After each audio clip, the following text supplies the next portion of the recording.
sorry if I frightened some of you with thinking there would not be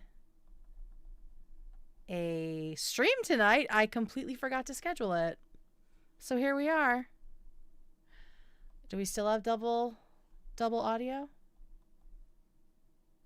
It doesn't look like it. Oh, you know what it is? Hang on one sec. Do I have it on here? No, maybe not. My volume is very low. Yeah, I've been fucking with this and it's like not working. Mic is all the way up in both places. I don't know what the problem is. Hello. That is very strange because this shit is all the way cranked. Hello, hello. Let me move it a little closer. Hello. Can you hear me better now? Is it better? Well, I want it to sound good on your TV.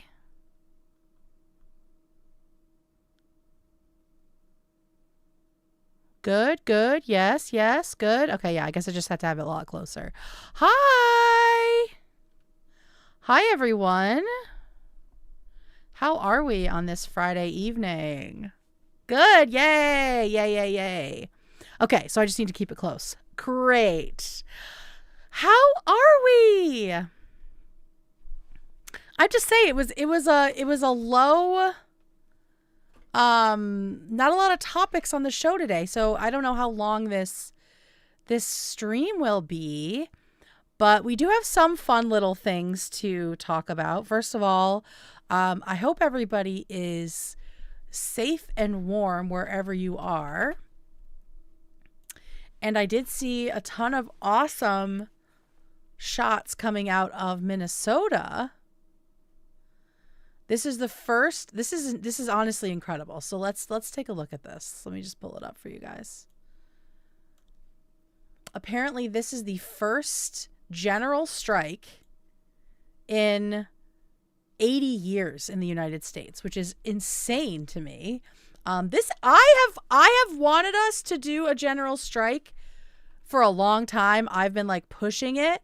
I am so glad it's happening in one city, and I hope that it spreads. Hallelujah. Because this is amazing.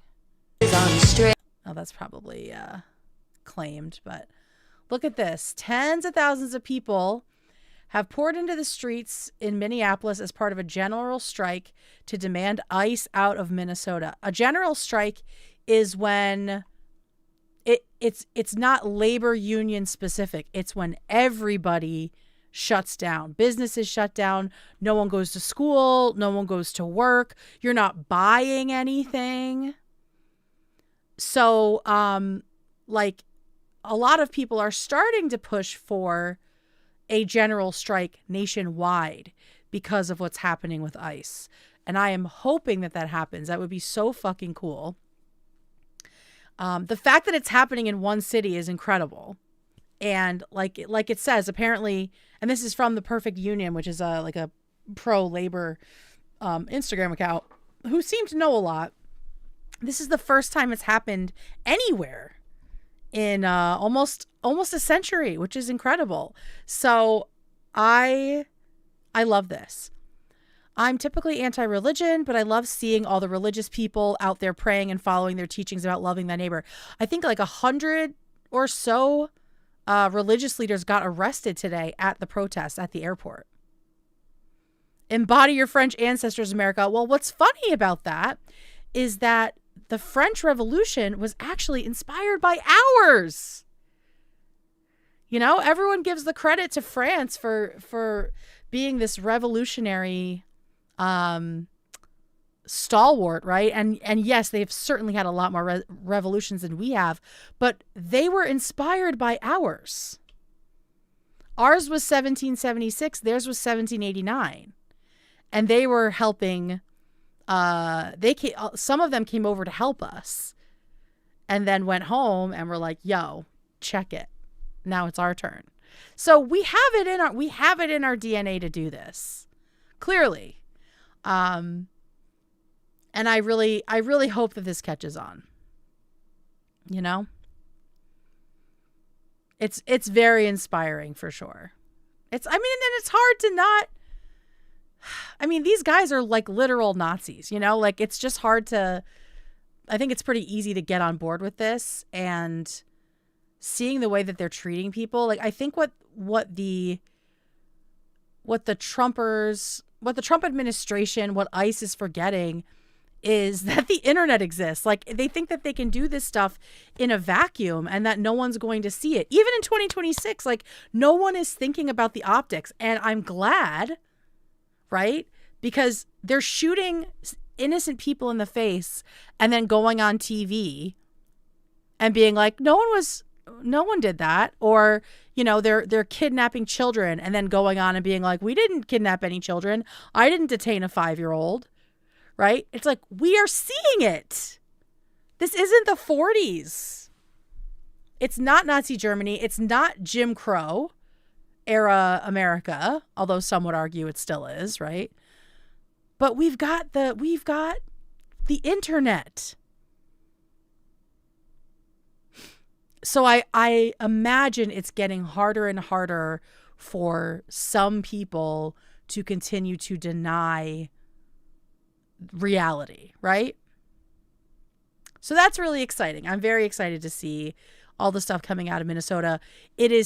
I think it is instructive. It's showing us what works, what might not work for when this stuff starts happening in our cities. Like, I'm in Massachusetts and we are preparing for a similar invasion by ICE because they are going after blue sanctuary states.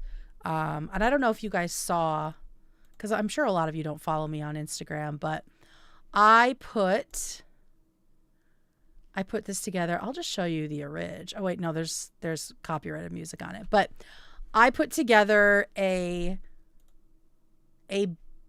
board, essentially, like an information board on my door at my house, because hang on, let me show you a little bit more of this. That's me in front of my door, because I get a lot of shit delivered to my house, right? Like, either it's FedEx or Amazon or DoorDash or Instacart or whatever it is, right? Like, we live in a time when we are getting, when there are a lot of people coming to our homes, even though we don't talk to them, right? And so I was thinking, what can I do that might be helpful? And so I printed out a bunch of documents from like immigration rights pages in different languages, stuff about if you encounter ICE or if you are detained or someone is detained, how to be a legal observer, free whistles, right? And I also printed off like little constitutional rights cards that tells the people, don't open the door, don't sign anything, give ICE this card. And on the back, it says, I'm invoking my Fifth Amendment rights, because you do have rights, even if you're not a legal citizen. So, the good news is people have been taking stuff, which is so exciting. And so if you guys need any information, or if you want to do something similar, people are starting to do this, which is also very cool. You can go to my Instagram at the girl with a microphone, and everything that I printed out is linked on my page. So yeah, it's a little something that we can do ahead of time, right? Like the other states besides Minnesota, we have a little bit of lead time. We can see what's coming. And so I want to, if I can help one person know what to do when ICE comes to their door, I will feel satisfied with that. I will feel happy. Oh my God. Thank God that's empty. So there's that. Resisting is important, obviously. Community care is important. All of that is important. And also we still are going to have midterm elections this year, knock on wood, right? So please don't sit those out. Please check your voting records right now. Because a lot of times, if you haven't voted in a while, They purge voter rolls. And so make sure that your voting credentials are up to date. Know where you're going to go for the midterms in November. I know it's early, but just make sure. Check sooner than later. Because unlike Hasan Piker and his friends, I'm not going to tell you that voting isn't important, because we have seen firsthand that voting is important, right? The voting is how we got here.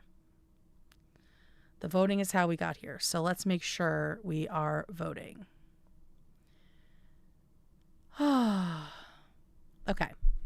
So there's that. Shout out to Minneapolis, truly leading the way and just being so brave. And none of them want to be doing this stuff, right? Like, this is not something that people wake up and say, man, I wish that I could stand outside in, negative 10 degrees with like a negative 30 wind chill, protesting and potentially putting my life in danger, right? Nobody wants to be doing this, and they have just stepped up and are just doing it. And it makes me so proud, because for so long, I feel like especially other countries have dogged our response to things. Even now they're doing it, right? Like, oh, this is fascism. Why aren't you doing this? Why aren't you doing that? And, even like the leftists in this country, the fucking tankies, are doing the same thing. And it's like, Minneapolis is the epicenter of what's happening right now, and they are not taking it lying down. And that is so encouraging, and it also shows us the way forward, right? We're seeing them win. We're seeing them win. So just keep going. Find ways to be helpful. Like, this is a way that I could be helpful, right? I live in the middle of nowhere. I'm not in a city. It's not very likely that ICE is going to be roaming the streets of my little town, right? But you never know. But we have immigrants in our community, just like everyone does.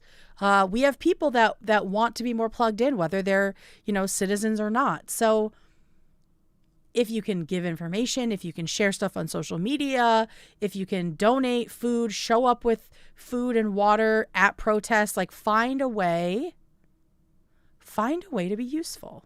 And that's like that's the best thing. Oh, actually, I did see something. And since we don't have a ton to cover tonight, I can actually, let me see if I can find it again. I hope it's still up from last night, but maybe it's not. Everyone hold your breath. I hope it is. Was it last night? Yes, it is. Woohoo! Okay, cool.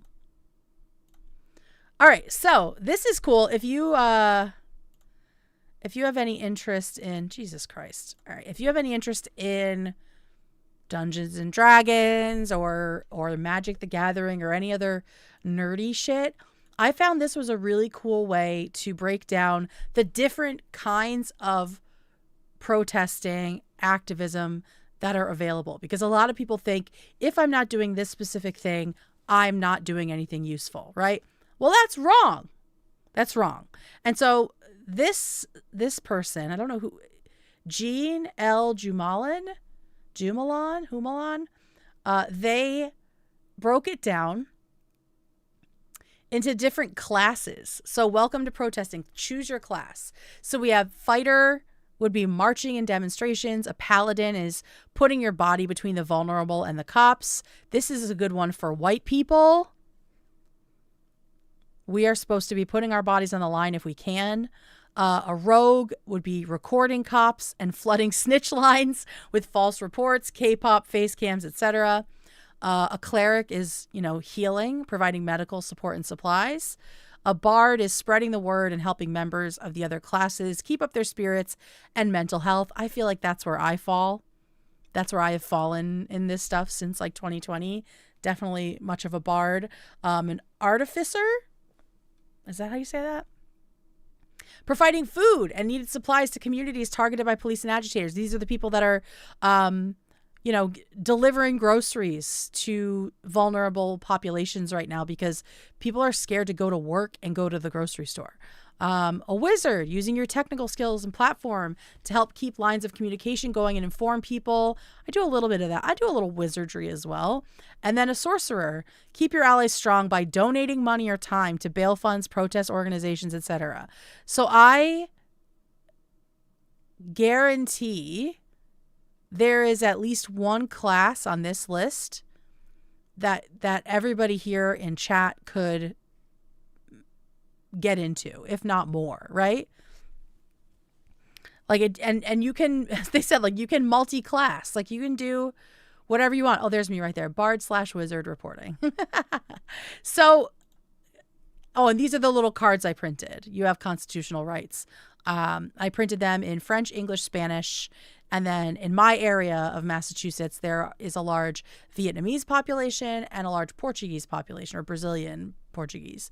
And so I printed it in 5 different languages. So yeah, find a class, a cleric and a bard. Nice. Yeah. Figure out what your thing is and get into it So yeah, there's that. Let's get into some other stuff. Okay. Did we have anything from bingo today? I don't think we did. Can my, I saw there was discussion about whether or not the slight appearance of the Gatsby was going to count, which it does not. We need no bingo stuff. Okay, cool. I'm German. I can't do a lot over here. Share stuff on social media. Thank you so much for even caring about it, you know? No new squares tonight. That's okay. We've got plenty of mods or haters. We've got plenty of year left. And I can't wait to see how that turns out. All right, so no bingo tonight. I did stumble across only potential soapy stuff. Can't wait. I did stumble across some interesting backstory from Pearl Davis, as we know her, whose real name is Hannah, which I didn't know. I was just randomly on TikTok, and this girl's post came up. This girl, Mary Lawrence. If you aren't familiar, there's this trend going around of, 2016 versus 2026, and people are posting their like pictures of themselves in 10 years ago, right? It's like this 10-year challenge. Well, this bubbled up for me. Boy. I don't know if you guys saw this. All right, let me go back to this one. I can't play the music because it's copyrighted, but it says, when everyone is posting pics from 2016, but that's when you were best friends with Pearl. So obviously this was college, like just classic dorm room. Look how happy she was. Just a normal girl. Just a normal girl having a normal time. This is so 2016. It was just always dressing like business casual at the bar. Damn, that's a glow down. Yeah, for real. Look at this. She's just like, she has friends. So I was so perplexed by that. And then I decided to check out who this person was. This is Mary Lawrence. And she did an update where she's talking about what's going on, how she fell out with Pearl and all of that. But there's a lot to this. All right, I hope you all are sat. It's time for part 2. Apologize. I work night shift in a hospital and I just got off. I'm like, these people in the comments are asking for a part 2, demanding it. I'm like, I gotta give them what they want. So first of all, this whole post got started because I was like, oh, I want to do the 2016 trend. And I went through my photos and I'm like, okay, damn near every photo is with Pearl. What the heck's going on? So I was like, I was going to gatekeep that. Everyone in the comments like, you couldn't waterboard that out of me. And I was like, I think the internet might want to know this. So I was like, okay, here we go. Yes, we do. Okay, I wanted to address like the 2 funniest comments. I was not expecting to post that video and then everyone being like, you guys are dating and you're lesbians. And I'm like, oh my God, that's hilarious. Which I just thought that was. That didn't occur to me. I don't see Pearl and think lesbian. And I think everybody's gay, but I don't see Pearl and think this is a lesbian. Like, she seems like a fully just like self-hating straight woman to me. So funny reading all those comments. I was cracking up. I was like, okay, some of those pictures I could see. They're just really girls. They're just girls. But no, she def had a type and it wasn't women. What does that mean?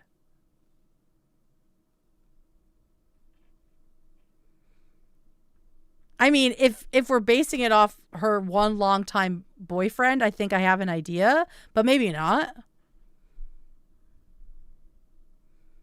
But her saying that makes me think that that's exactly what it is. Yeah, exactly. Well, that's what I'm thinking. Like, if she has a bit of a fetish going on. Truly say our relationship was never like that. I never got that vibe from her ever. It was very platonic. Yeah, we're not saying it, but we all know what we mean. Friends. Not saying that she couldn't have feelings for women, but I never got that vibe. Our relationship never was like that for me. And I can say that wholeheartedly.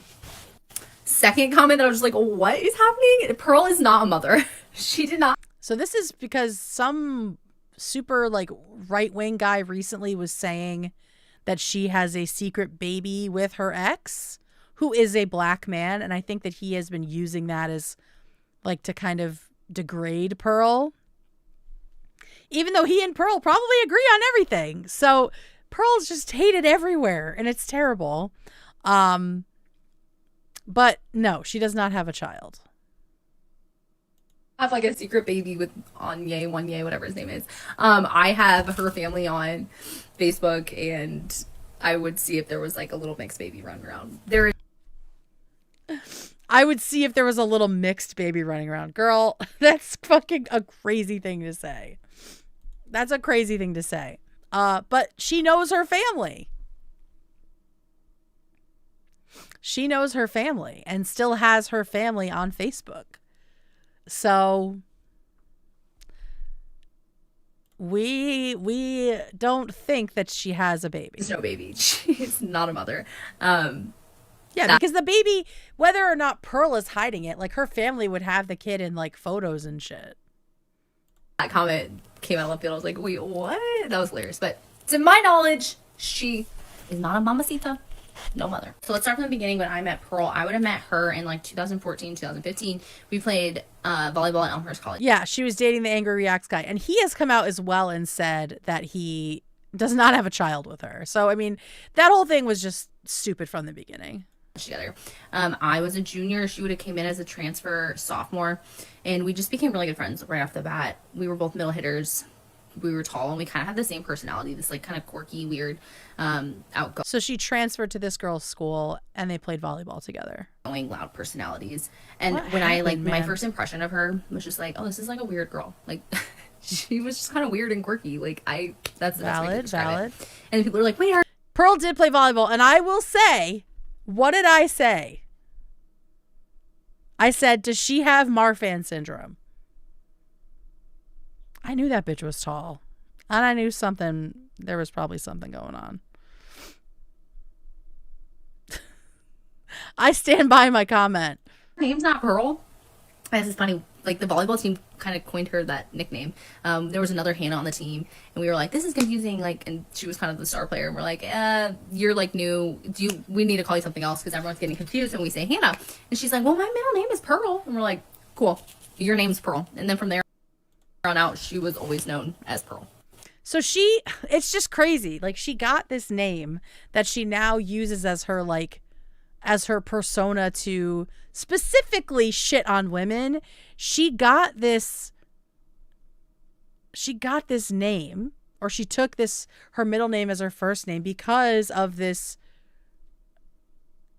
community of women who were like accepting of her. It's just crazy. Marfan syndrome, Marfan.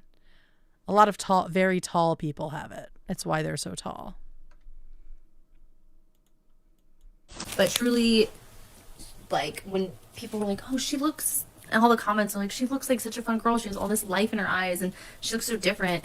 And she was a fun girl. We went out, we partied, and we had a good time. We would, like, when a lot of the pictures were like wearing kind of funny shirts. Like, I remember she's like, let's go to Walmart and like buy cat shirts and like wear it out tonight. I'm like, yeah, like, let's do that. Like, we did stuff like that all the time. And that was just her personality. She kind of liked to stick out. She liked attention. She kind of liked to be the weird, quirky girl.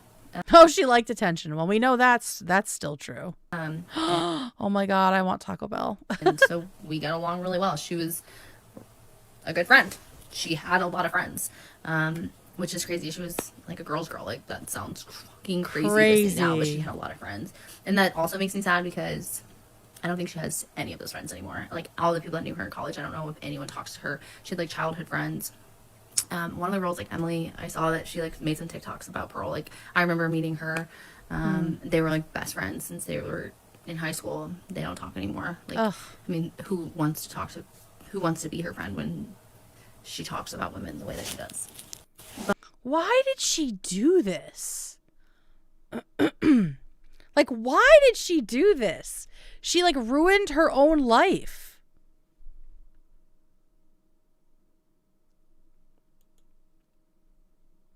But Pearl truly, when I look at all the stuff she says, like, the only thing that comes to my mind is just like, she is such a hypocrite. Every talking point she has, I feel like I can look back and just be like, you are such a hypocrite. Like, I remember logging onto Twitter and seeing she is selling a shirt that says women shouldn't vote. Like, me and her drove to the voting polls in Elmhurst, Illinois in 2016 together. We were so excited. It was our first presidential election and we were going to vote in it together. And we drove there and voted together. Granted, we canceled out each other's votes. I remember her being like, I'm voting for Donald Trump. I'm like, I didn't even know I thought that was a joke. And then people are like, what? Oh my God. So she was voting in 2016 when she was a little more normal, but she was already on the Republican bandwagon. Of course she votes. Of course she does. None of these people do what they actually say. Pearl's villain origin story, and I think there's probably a few things, but when I look back at her relationships with men in college, there was definitely some unhealthy, like, she never really had a boyfriend, but she had some like unhealthy situationships that I think she internalized and kind of hated herself for it. And then instead of processing those feelings, she in just general was like hated women for it. Instead of blaming the men that were maybe involved in that situation, she blamed herself, that she couldn't figure out how to process that, so she just blamed women in general. And that feels like it comes from her upbringing, right? Like, if your first thought when something bad happens is like to blame yourself as a woman and blame women in general for being unable to keep a man or whatever, it's so dysfunctional. Yeah, I don't get it either. It's really, really hard to understand. My best guess there. Another really interesting thing about Pearl is her family, like, that dynamic. She has a bunch of brothers and sisters, but her parents are really successful. She always seemed really proud of them. And like, her mom is like kind of a bad bitch. Like, she, like, in my opinion, always just had this like really strong demeanor to her. She's running for some like Senate seat in Illinois in the suburbs of Chicago right now. Like, and that's why I'm like, what does her family think of this? Like, there's no. Wait, is that her sister or her mom running? She's running for really strong, a bad bitch. Like, she, like, in my opinion, always just had this like really strong demeanor to her. She's running for some like Senate seat in Illinois in the suburbs of Chicago right now. Like, and that's why I'm like, that's crazy. What does her family think of this? Like, there's no way she can actually believe this stuff. Like, her mom is running for a government seat, and here you have your daughter spewing all this stuff that's saying like women are useless and like shouldn't have jobs, and it's just like, This is her best friend from college. I don't think she's ever spoken about this before. What the fuck am I sitting on? There we go.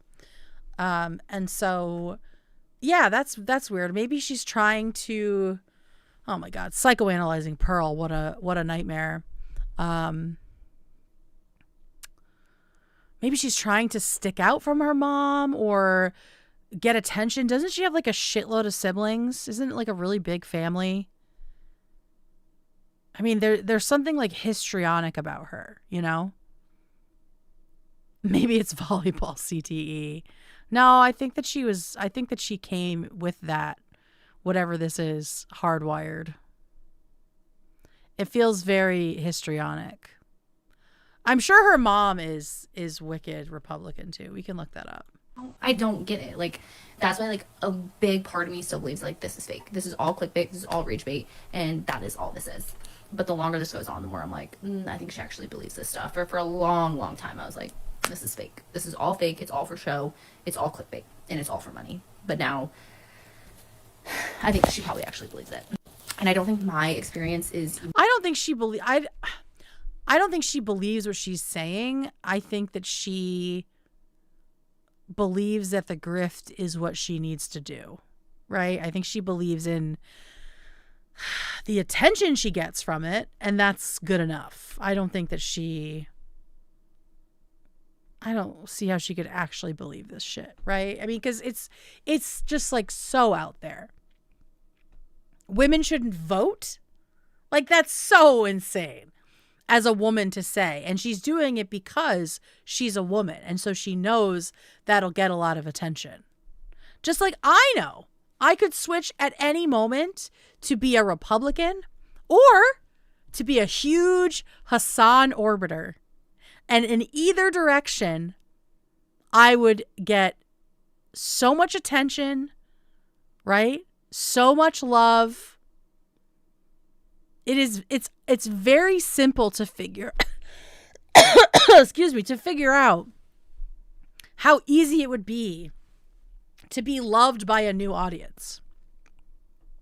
Right? Oof. Kate Hasan orbiter arc when. So yeah, I mean, I can see why she would do it. If all you care about is the attention and it's not rooted in any sort of moral authority, right? I can see why. Oh, God, I'm going to need to get a drink after this. All right. Week. I think, after 2016, after like Trump, a lot of people have had family members and close friends kind of fall down this alt-right pipeline. Pearl is just someone that did that and then had a platform. Yeah, she comes from, thank you, Britta. Yeah, she comes from a big family. So I feel like she gives me the vibe of a younger sibling in a really big family that like injures herself on purpose to get attention. That's what it feels like. Platform to spew all this stuff.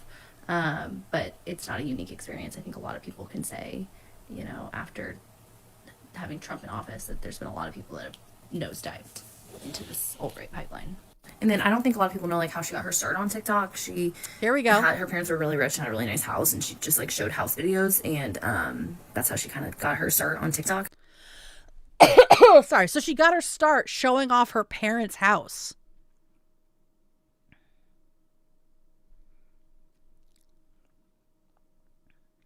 And then just got addicted to the attention.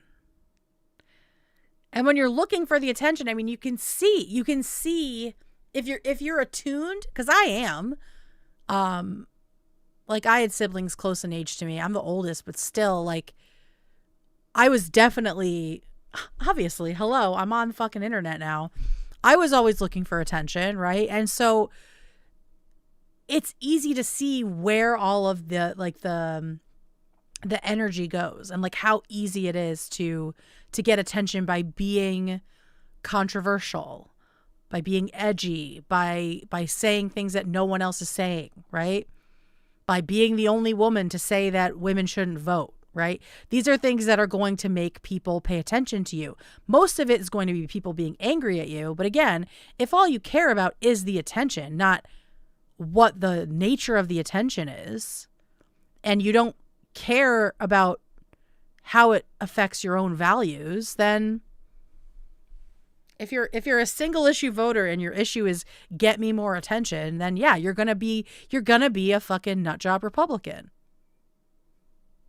or a nut job leftist. Kind of got TikTok famous, and then once those engagements went down, because you can only show so much of your house so many times, she just kept trying to find new things to keep her engagement up and up and up. Mm-hmm. And then I think she realized, holy cow, if I rage bait and say all this stuff, this gets so much engagement, and boom. Ultimately, like, all I can say is Pearl is just like this she was such a hard worker. She worked super hard in volleyball, school, like, and she was a fun girl. So seeing this now is sad. It's crazy. It's just like, actually, when I posted that original TikTok, she texted me. I got the text on my phone from her. This is sad. It's just like, she sent me a picture of us in these cat shirts and was like, do you remember when we went out? Like, this makes me miss this. I didn't respond. I mean, after the stuff that she said, I'm just like, I mean, the stuff that she's talked about, like women, like accusing women of being at fault for sexual assaults, and, you know, women shouldn't vote or hold jobs and just surrender to men. Like, I can't. And like, even imagine, like, this girl posting that and clearly is kind of like grossed out by the fact that she was so close with Pearl, right? And Pearl, all that Pearl sees is like someone trying to make a connection with her, right? And be like, oh, I miss these days. And she's just trying to have a normal conversation. And she doesn't even like register how much damage she has done even to the people that she used to really care about. It's crazy. This woman is in need of deep help. so that was really awesome that she texted me. I haven't talked to her in years, but she did text me when I posted that original. So she's probably watching this too. Hi, Pearl. Do better, please. I'm glad she's saying that at least. That's not it. If they have any more questions, you can put them in the comments, because y'all are cracking me up in the comments and I can see. Ugh. All right, let's see if she made any other videos about it.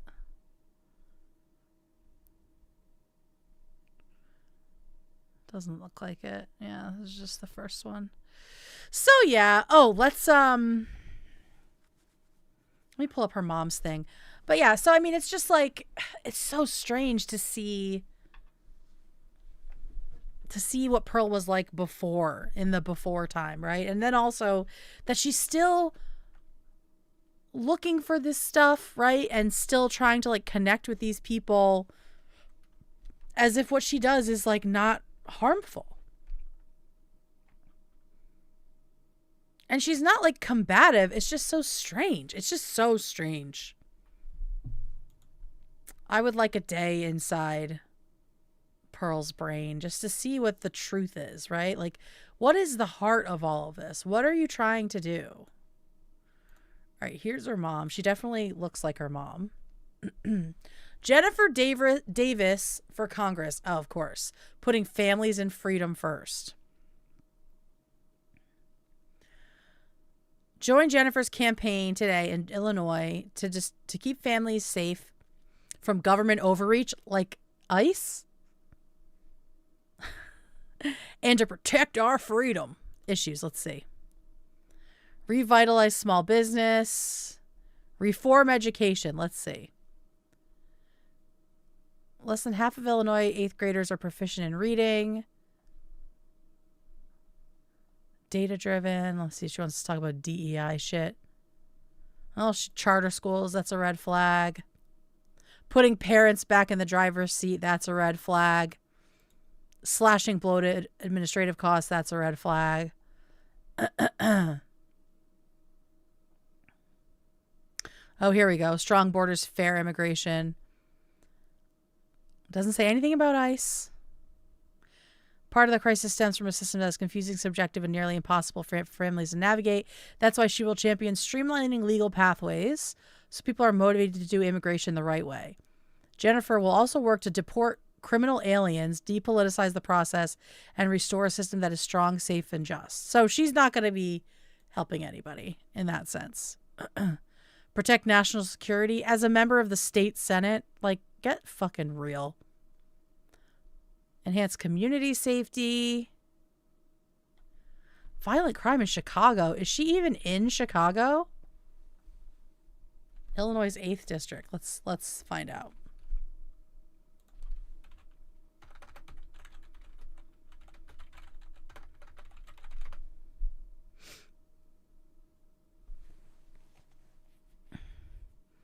Includes parts of Cook, DuPage, and Kane counties.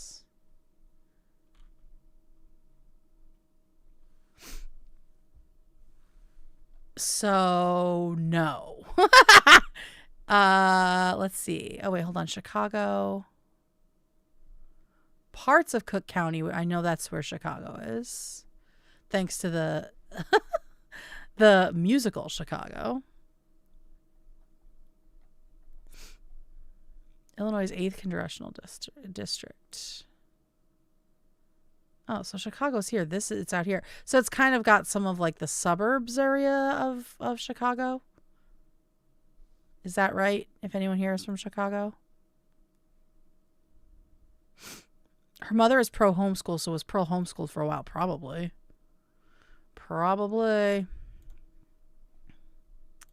So yeah, she's talking about preserve the American dream. Jesus Christ. Let's see. Violent crime in Chicago rose 11.5% in 2023, while arrests dropped 43% over the past decade. That's a good thing, you fucking idiot. Are you dumb?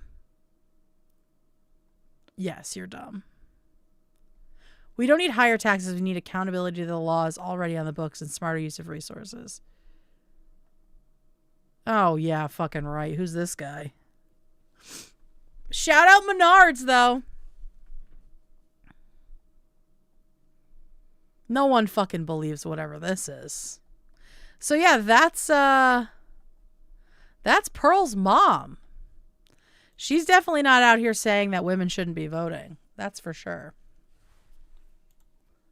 Possibly homeschooled and CTE, a double Ethan hater whammy. Having Pearl as a kid should be an automatic disqualifier. Like, seriously, just trot out Pearl and be like, this is the product of your education stances, ma'am. Saying that women shouldn't vote. So this is what someone steeped in your approach to life and judgment grew up to say. So why the fuck should we trust anything you have to say? Oh, Lord. Pearl. Did you guys see that Sam Seder also, much like Hasan, recently gave the benefit of the doubt to Trump? So we had Hasan saying Trump wasn't going to invade Venezuela in 2026. Mere days later, he did. And then this was surfaced on the subreddit. The audio is not great, so bear with me. But here is Sam Seder being very sure for some reason, that Trump was not going to use ICE to violently kidnap and deport people. Why? Why did he ever think that Trump deserved the benefit of the doubt in this situation? Listen to this fucking shit. It's crazy. This was a year ago, when all of us who voted against Trump and campaigned against Trump, he literally had people in the audience with signs that are like, deport millions of people. Like, that was like the literal signs. It was like, mass deportations now, in the audience. It was like the single thing he was really pushing.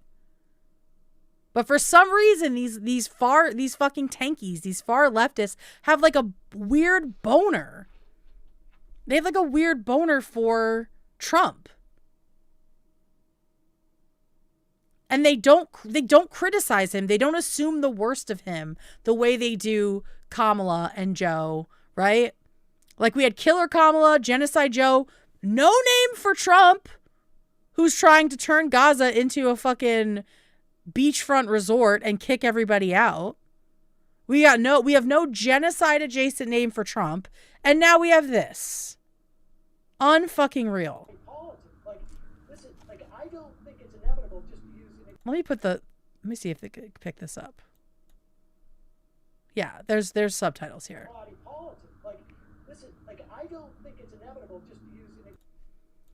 Let me see if I can crank it here too. It's already all the way up.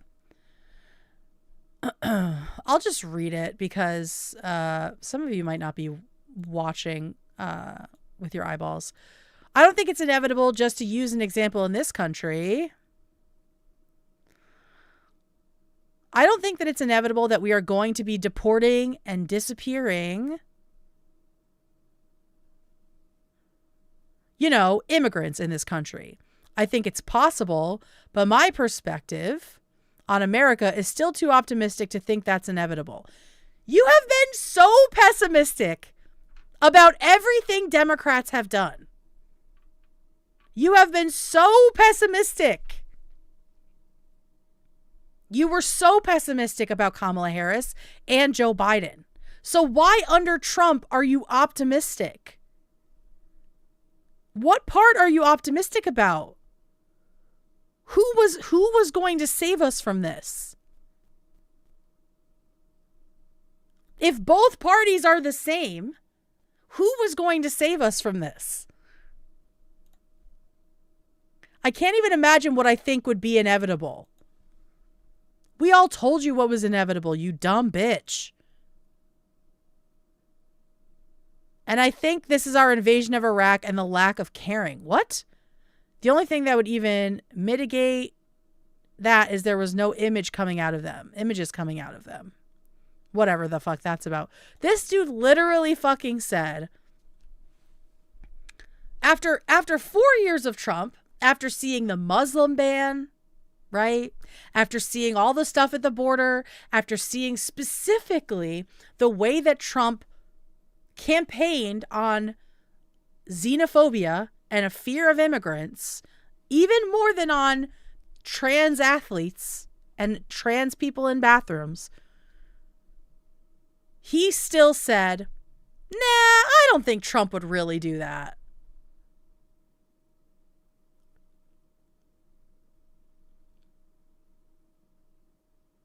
Like, what the fuck are we talking about? I'm still optimistic. It's so interesting that these people get optimistic when there's a Republican in charge. But when it's a Democrat in charge, everything's terrible. They're just fucking bloodthirsty demons from hell, right? But then when Trump is in charge, crickets. Nothing. None of their events are being disrupted, right? They're just allowed to do whatever the fuck they want. It's the same shit. It's Hasan not thinking that Trump would invade Venezuela, and now we have Sam Seder a year ago saying, yeah, I don't think Trump will invade our own cities and kidnap people and disappear thousands of families. Based on what, bitch? Based on what?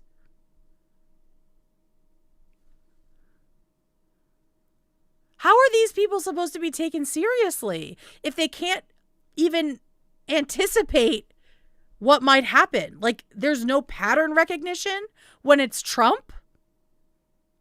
Like, they are so committed to the bit of, oh, Democrats just blame Trump for everything, that their own compass is off. It's fucking insane. Tankies want an accelerator and Trump is one. Exactly, that's true. Fucking nuts. Have we not learned to assume the worst? Like, that's the thing. They never assume the worst when it's Trump. They assume the worst when it's Democrats. Genocide Joe, Killer Kamala, right? Kamala's a cop. So what is Trump? Harmless. He's harmless. He's just stupid. He's just, it's all just hot air. And the Democrats just don't want you to focus on all the evil they're doing. So they're using Trump as their boogeyman. It's like, what the fuck are we talking about?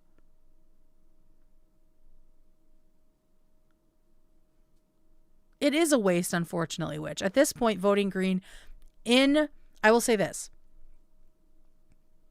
First of all, the Green Party has a terrible structure. Like, there was a point in my life where I was thinking about running for office. And if I was going to run for office, I really wanted to do it with a third party. And so I was looking at the Green Party, and they have like no structure.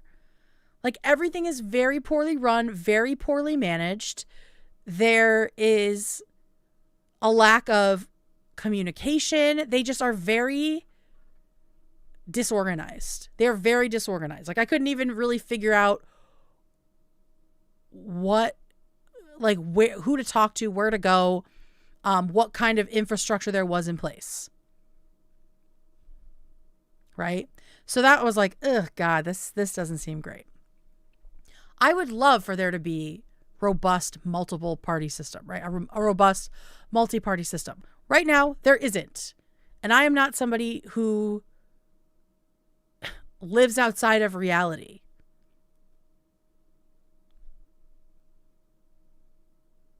Voting is not a perfect thing. I mean, leftists say it all the time. Like, vote, like, no one is coming to save us, right? I think it's an Audre Lorde quote. No one's coming to save us. And that is true. But we're also not expecting perfection. And I think that's where leftists get caught up, is they're expecting a perfect candidate. But the problem is, the pitfall with that is, as soon as someone that they like is liked enough by the majority to get elected, they start criticizing them and hating them. Because being likable is also like being compromised to them. So what I will say is, if you want to vote third party and you live in a very blue state and you want to help like bolster a third party in your state, especially like lower level elections, fucking go for it. That sounds amazing. More power to you. But if you are in a fucking swing state,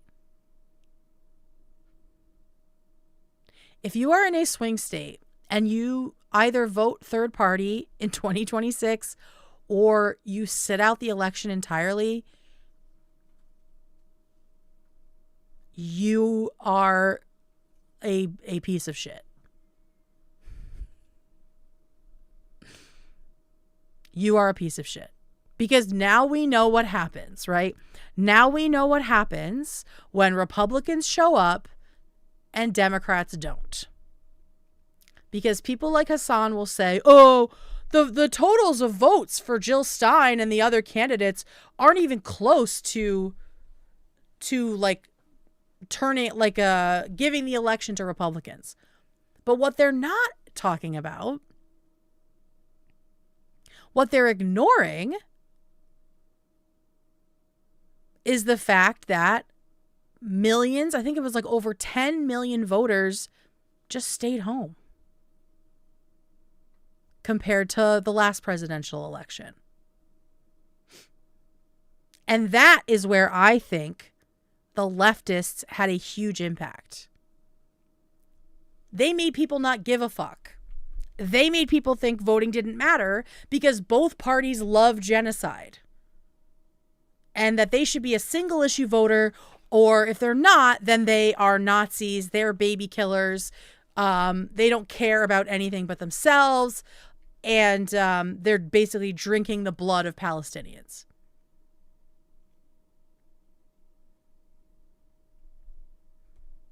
They did a lot of emotional blackmail on people, and it worked, and they stayed home. So I think a lot of the apathy, a lot of the non-voting is absolutely at the feet of people like Hasan Piker and Sam Seder and all the other super leftist tankies who hate Joe Biden and Kamala Harris.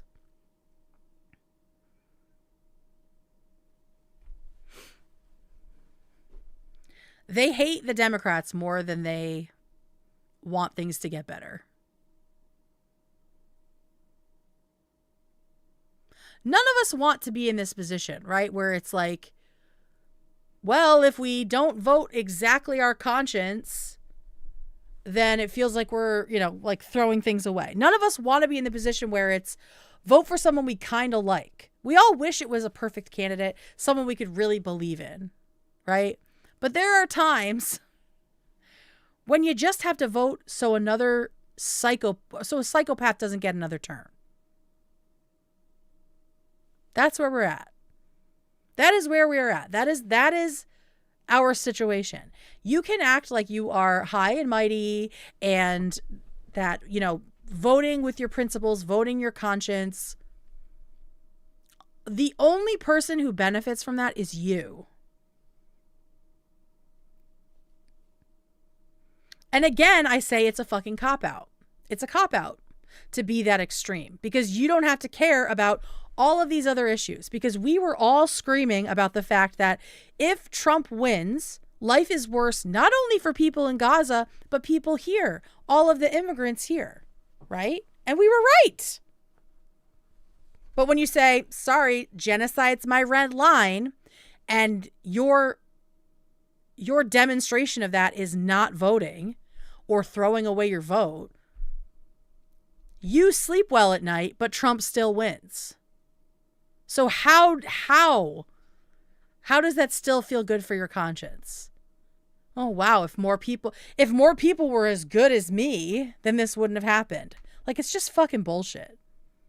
It's so immature. And it's such a cop-out. You're copping out of the hard work of voting, which is balancing your needs plus other people's needs. That's what living in a fucking society is. Democrats were voting for harm reduction. None of us were happy with what Biden and Kamala were doing when it came to Israel. So, of course, some people were, because there are a lot of more conservative Democrats, right? And very pro-Israel Democrats. But like the progressives who were telling you to fucking vote blue, we're not obsessed with Biden and Kamala. In our fucking sham of a primary, I voted uncommitted.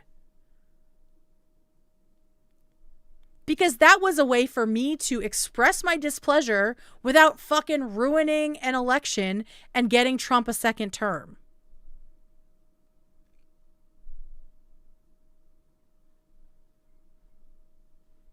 But then when the real fucking election came around, I did what I was supposed to do, which is fucking vote for the Democrat. Vote against Trump. We had our time. We had our time to express our displeasure with the party, and it fucking worked. It worked. We got a different candidate. But then to take that and then do it in the general is just so fucking stupid.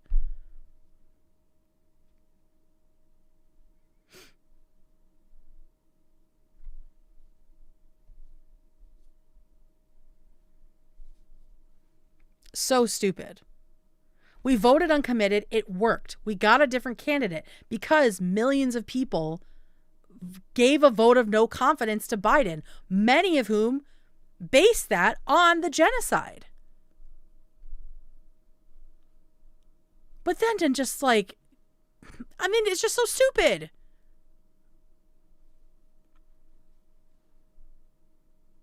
To throw all of that away and let Trump get elected, and then to not really hold his feet to the fire, right?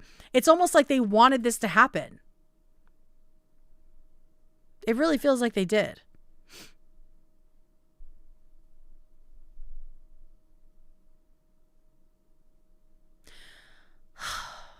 You guys should check out the Working Families Party. They're great, and they are doing something really, really smart. They aren't just like trying to create a third party. They are building on top of Democrats. They are using their power to endorse progressive Democrats. They're not starting something new over here with no power. They are connecting to something that already exists and has power. And they're fucking awesome. So if you're wondering who the cool candidates are, check out Working Families Party, because they will have all the info you need for that. Because I'm fucking sick of this shit. I don't want the Democrats to be as conservative as they are, but also we have so much power because it is such a known entity, right? Like, we can't ignore the power of brand recognition. To blow all that up would be so stupid. Especially when most people who are centrists are only a few degrees away from us, right? Like, what are we doing? And the good news is there are a lot of other people who are coming up, like progressive Democrats who are coming up and want to change things. and are making changes, which is great. I also saw Elizabeth Warren. Elizabeth Warren is starting to really, really push some very populist ideas, and I just love her. If she were to run, again, I'd be so happy. But she's talking about, like, we can't win by trying to be Republicans light. And I totally agree with that. And this is the time to talk about that shit, right? Like, we need to start talking now and figure things out and have a real primary. I'm like, that's why I was so annoyed at, the fucking Las Culturistas idiots for shitting on Jasmine Crockett before the primary even starts. Like, let people have a primary. Let states pick their fucking candidates. Y'all, I worked so hard for Elizabeth Warren. In her primary, I worked so hard. I was so sad when she dropped out. I would love for her to run again. I love her as my senator, but I would love her more as president. I mean, the plans she had. She had like a 4-phase plan to actually get us universal health care, like down to the dollar. I mean, it was just so sad. I feel like it would be reasonable to give every candidate running for any race a cognitive assessment regardless of age. I understand the on its face that does sound like okay, but I wonder about, because like cognitive tests were used in like, maybe it wasn't cognitive tests, but it was like like quizzes and tests were used as like a poll tax during Jim Crow to keep black people out of voting. They like had to pass a test to be able to vote. So I don't think that would be, yeah, exactly. It's a slippery slope. Yeah.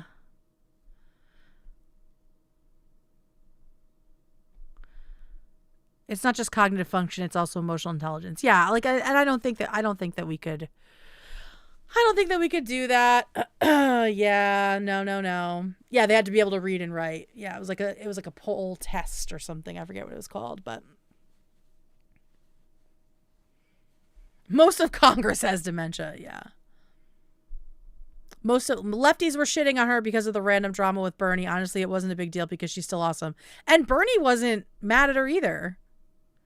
It was so stupid. And that is when I really started hating Hasan, I'll tell you right now. All right. Let's move past this. I went on a quite a long bird walk about that. Let's see what else we have to talk about. This was really weird. Someone posted this AI overview that they found. I guess it was from Googling. They don't include like the top of it, but apparently it was from Googling Ethan. It's a very, very strange overview, and it kind of, if it's real, speaks to how successful Trisha stans have been and snarkers have been at controlling the AI narrative. Like, look at this shit. I do wish they had shown like what exactly they Googled, but it looks like it's just a regular about page, right? It says Ethan Klein. This is how the first line. Ethan Klein is brother-in-law to Trisha Paytas and Moses Hackman, who met on his podcast. Like, why is that? He co-hosted the podcast Frenemies with Paytas, but in June 2021, Paytas announced they were leaving the show. Klein has also incorporated intermittent fasting into his weight loss routine. Ethan Klein is brother-in-law to Trisha Paytas and Moses Hackman. Said that again, who met on his podcast. They said it 2 fucking times. So let me do a Google search, and we'll see what comes up for me. I'm assuming it's just Ethan Klein, so let's find out. Oh my God, it's fucking real.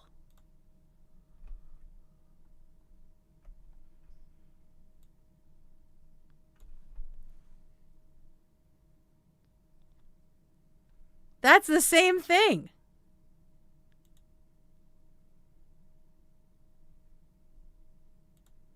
That is so strange.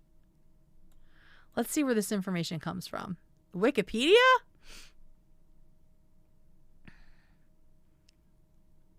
UVM talked about his weight loss? What? What the fuck? Trisha Paytas quits turbulent. Like, why is this top?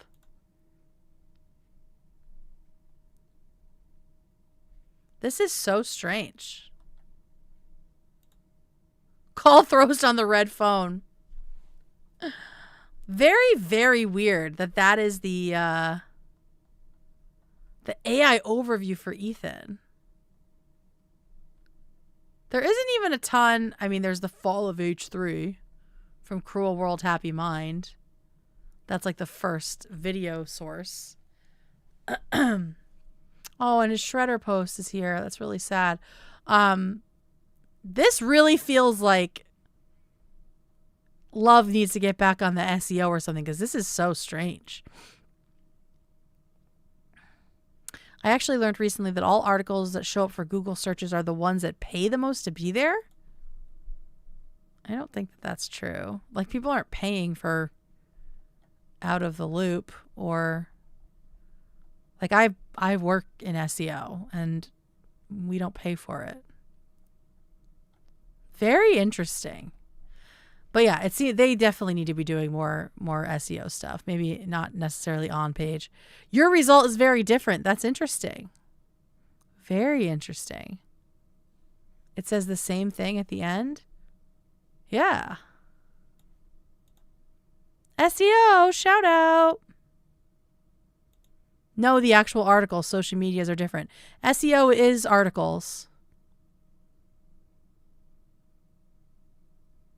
Interesting. Why do I get this overview? I don't even think I've ever Googled him on this computer. The sentence repeats. Yeah. Yeah. Someone needs to get back on here because AI overviews are becoming much more and more important if you are in the SEO world. Okay. I got a separate one in Guam Alert. Let's see. Oh, guys.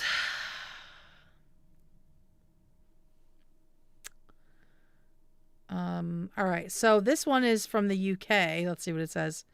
Ethan Klein is known for his satirical YouTube videos, which he makes alongside his wife, Klein. Their most popular video is Vape Nation, with over 18 million views. In 2017, Ethan and Hila started their own weekly podcast, which often features subjects of their videos as well as various celebrities. So that sounds much better. That sounds much better. Interesting. Give the clanker some new material. Well, I mean, yeah, it does seem like they need it. For some reason, I got this version. That's very, very interesting how different the AI overviews are. That's so weird. Mine is the same as US. I got the same one as you, Guam. Less Trisha focus. Yeah. Chop, chop, SEO boy. For real. God. Yikes.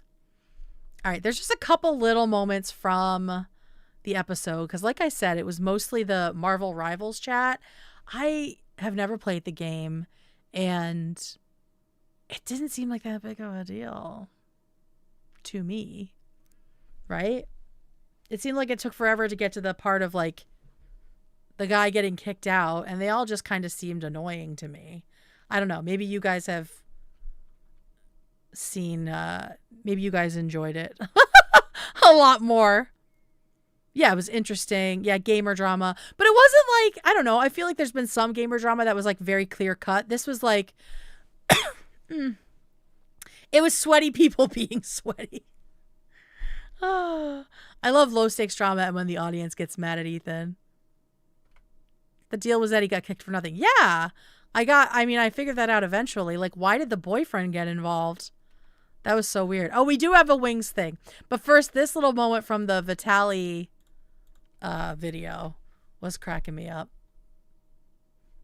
I have pulled just the silliest bits for tonight. So here's Ethan commenting on the way the girl was sitting. Wow, this is talent. They're just comedic talent. Yeah. Look, Lena's sitting here like this. Like, I don't know if I've ever seen that. Squeezing. We get it. I don't know that you need to squeeze them like that. I don't think she's squeezing them, bro. I think she has implants and they just sit like that. Oh, if you were going to puke from the wings thing, you're definitely going to puke from what I'm going to show you. But like, that just made me giggle because I'm like, it doesn't actually look like she's squeezing anything. It looks like she's just sitting like this. And if anything's squeezing, it's this top. But I also think, yeah, she's just, her titties just sit squeezed like that, you know? You think she's squeezing them? I don't think she needs to. I think she's just sitting and they just sit like that, you know? That's just how it is for some girlies. All right, then there was the wings part. The only bit that... Let's have small penises jokes. Awesome. This is talent. They're just... Wait, what is this? Is this the wrong link? Comedic talent. Yeah. Look, there we go. Okay. Money. Yes, you can have sex with... Oh, what the fuck? Why did it... Okay, here we go. I gotta find it again. One sec. So, yeah, I just like that little piece. Turd. Oh, I need to pull up those transcripts. Like, she's just got tiggle fake biddies, man. They're just gonna hang out like that. Oh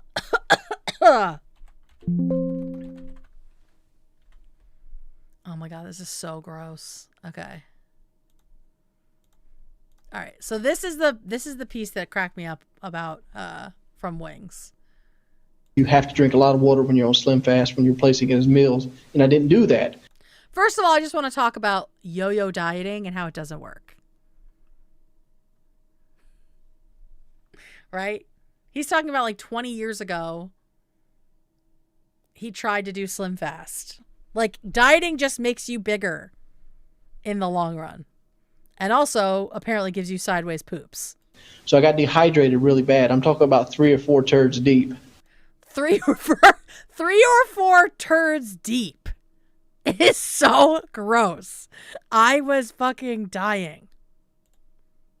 My grandma had me on Slim Fast as a kid. Yeah, I was definitely doing Slim Fast. Oh my God. Caked Caleb, you called it. I wanted to talk about the poop knife. Oh. Like, it just hurt to walk. Dude. So I feared pooping for about a week. So what I did is I ended up going to get a saline enema. And I had my grandma give me a saline enema. What is happening back here? Do you guys see that? What? Your grandma gave you the enema? Story? He's like a poo poet, a pooet, if you will. Golly. Nana? Why would that help? Well, he's got to flush it out. The bacteria? No, his asshole's full of shit. Oh, he's Sweet Love didn't know what was happening. plugged. Oh, Yeah. He's getting a saline enema from his grandma. disgusting. Where? Yeah, saline. Up his ass. What do you mean? Oh, No, like probably in in his room. He's A just lays on his Celine Dion enema. back and Nana. No, it's not even. There's like something moving back here. Like, it's creepy. It does the work. Oh my God. Nana and Gravity do all the work. Oh. So really, it was just the 3 or 4 turds deep. But then it reminded me of the poop knife story, which is like a Reddit classic. Do you guys remember this? Because you're about to hear it. I'm going to read it. Go, Grandma. I was trying to figure out what that movie thing was. Yeah, I don't know what it is. This is kind of what generated a lot of new Soapies material. Oh, the turd stuff? No! Okay. So, here we go. All right, original post found here but removed. Post text was as follows. But then somebody in the comments had another thing. All right. I was 22 years old. All right, no, yeah. When I learned that not every family has a poop knife. Does anyone? You wouldn't admit it if you had one, right? My family poops big. Maybe it's genetic. Maybe it's our diet. But everyone births giant logs of crap. Oh my God. If anyone has laid a mega poop, you know it sometimes won't flush. It lays across the hole in the bottom of the bowl, and the vortex of draining water merely gives it a spin as it mocks you. Growing up, this was a common enough occurrence that our family had a poop knife. Was this determined to be fake, or do people actually have poop knives? Hang on. This will be anonymous. Okay? I'm just going to say, do you know someone with a poop knife? And I need you guys to be honest.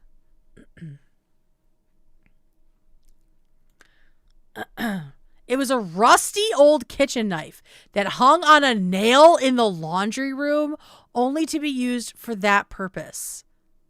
It was normal to walk through the hallway and have someone call out, "Hey, can you get me the poop knife?" I thought it was standard kit. You have your plunger, your toilet brush, and your poop knife. Why wouldn't the poop knife be in the bathroom?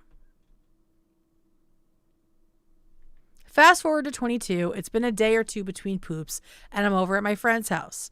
My friend was the local dealer and always had guests over, because you can't buy weed without sitting on your ass and sampling it for an hour. I excuse myself and lay a gigantic turd. I look down and see that it's a sideways one, so I crack the door and call out for my friend. He arrives and I ask him for his poop knife. My what? Your poop knife, I say. I need to use it, please. What the fuck is a poop knife? Obviously he has one, but maybe he calls it by a more delicate name. A fecal cleaver, a dung divider, a guano glaive. I explain what it is I want and why I want it. He starts giggling, then laughing. Then lots of people start laughing. It turns out the music stopped and everyone heard my pleas through the door. It also turns out that none of them had poop knives. It was just my fucked up family with their fucked up bowels. FML. I told this to my wife last night, who was amused and horrified at the same time. It turns out that she did not know what a poop knife was and has been using the old rusty knife hanging in the utility closet as a basic utility knife. Thankfully, she didn't cook with it, but used it to open Amazon boxes. Ew! She will be getting her own utility knife now. Edit, but for answering a common question. Why was this not in the bathroom? Aha, okay, great. Answer. We only had one poop knife and the laundry room was central to all 3 bathrooms. You can't afford 3 poop knives?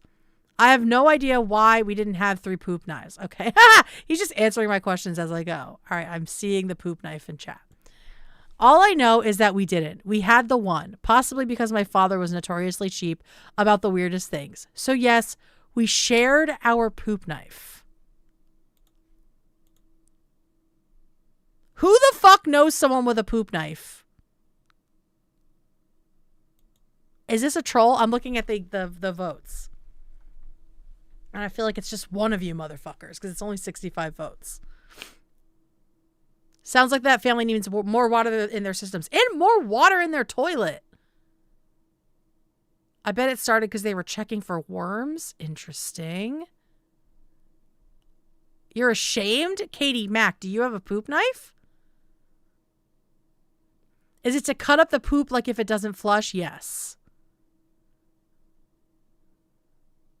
Apparently. And then someone commented. Let's see what this says. Oh, wait. We got the Amazon thing. What is this? 2-piece poop knife. Oh, it's like a funny gift, though. Like, they know it's a joke. Practical joke gift. Ew, God. Nothing that touches your shit should be just like hanging up in a room. There's a reason it all gets flushed. Yeah, these are all pranks. Oh my God, what the fuck? This is so gross. So gross. So that's the poop knife story. Wait, where's Katie? Katie, you have one? Oh my God, Katie Mack, do you have a poop knife? Or do you know someone with a poop knife? Katie, tell us everything. That's crazy. Is it like a plumbing situation? It was a white elephant gift. Okay. So it's not like a family thing. Hey, Adora, it's to cut up your poop in the toilet so it'll flush. Fucking foul. I could see it like back, like way back in the day when toilets were probably have like low flow. You know what I mean? But today? That can't be real. That must have been a made up story.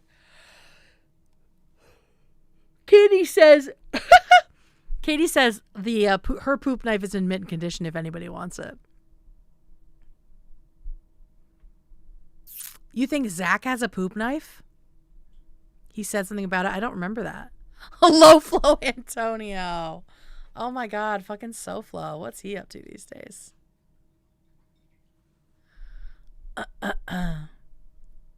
Anyone have a cup to help wash it down? Gross.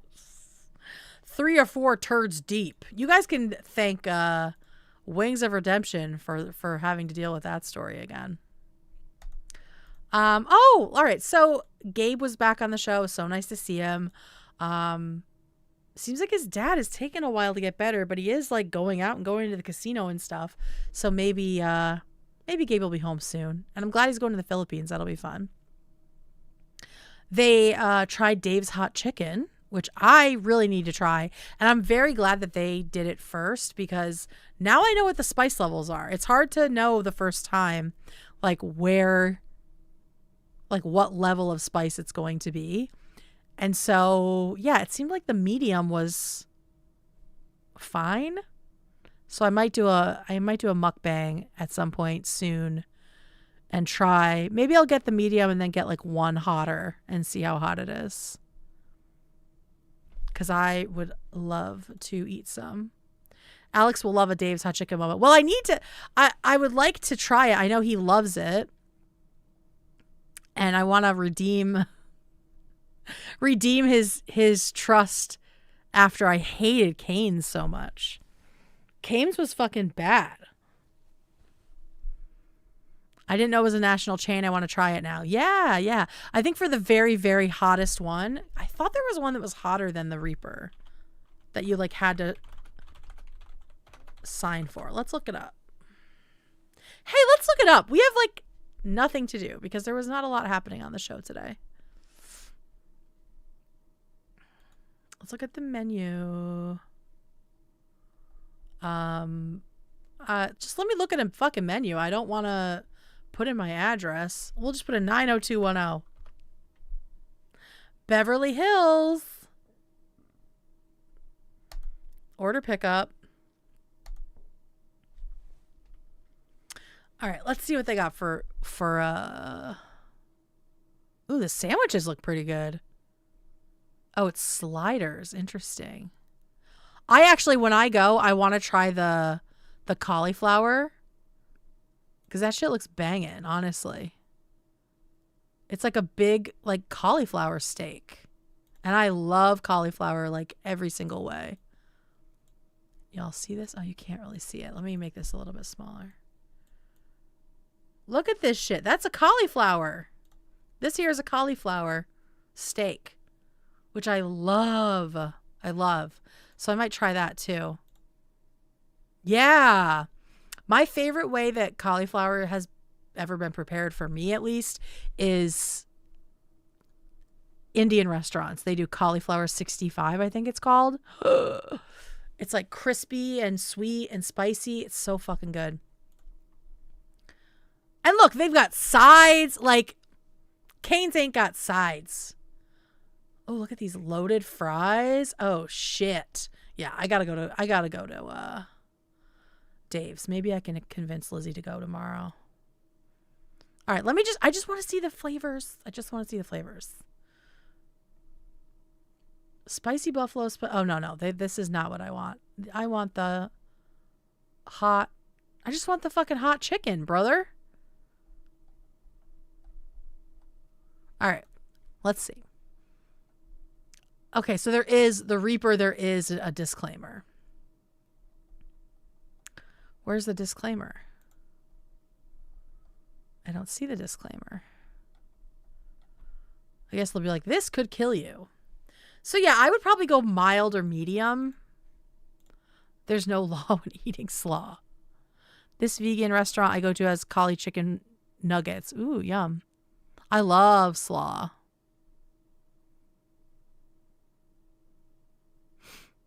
All right, I definitely gotta go to this place. Whoop. I want to see if that triggers anything. It doesn't? Interesting.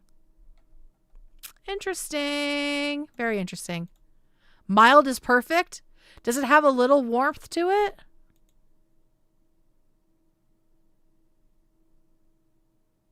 The Cape is always the last to get the good chains. We just got Chick-fil-A. I like the Cape. I haven't been there in a long time. I'm very weak with spicy stuff.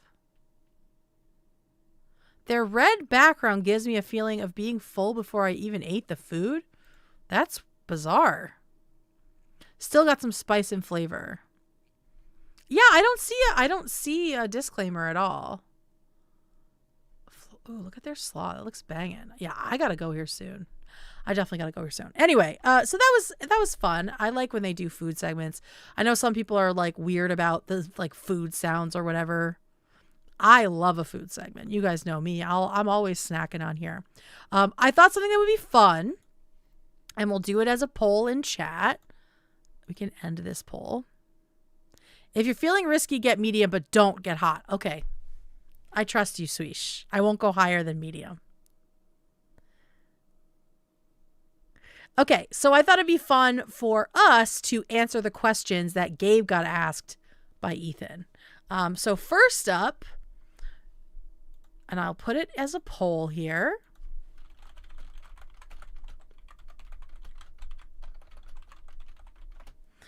Would you rather be... Oh, hang on. 9 feet tall or 3 feet tall? Fill out the poll and then you can give your reasoning in chat. It was so fun to see Gabe walk in as a surprise. Yeah, I know. That was so sweet. Yeah, I love a loaded fry. I will get any loaded fry on any menu. This whole combo is making me hungry, which doesn't feel right after the poop knife combo. I know. Oh yeah, Gabe didn't know midget was a slur. Am I still fat no matter what height? Ooh, great question. Does it stretch me out? Does it compress me?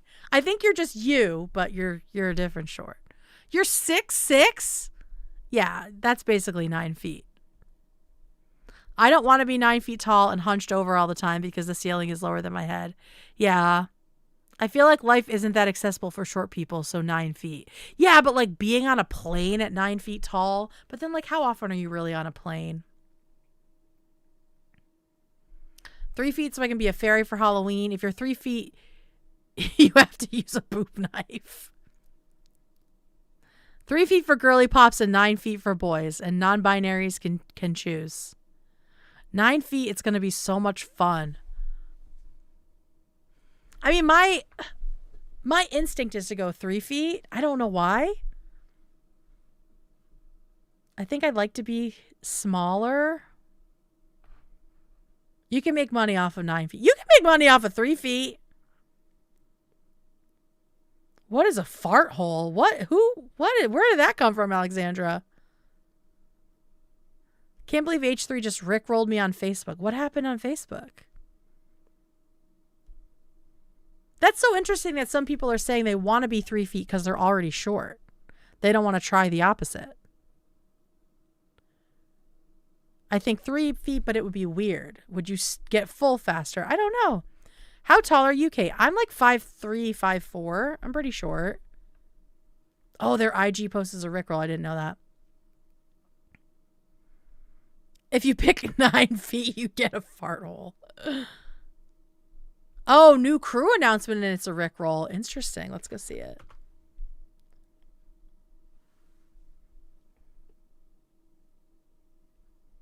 All right, 1 second, y'all.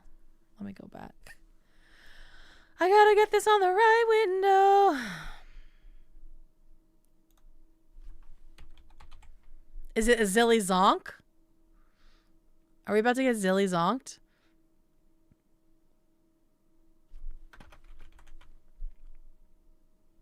Don't tell me, actually.